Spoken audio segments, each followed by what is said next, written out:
పొడిసెను చదువుల జెండగా మారి ఈ దేశపు మొదటి పంతులమ్మగా చేరి మన జీవితాల్లో నింపిందో వెలుగుల దారి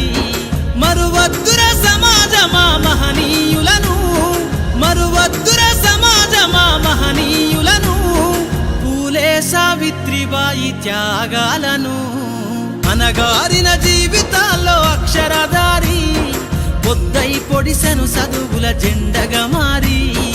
ఈ దేశపు మొదటి పంతులమ్మగా చేరి మన జీవితాల్లో నింపిందో వెలుగుల దారి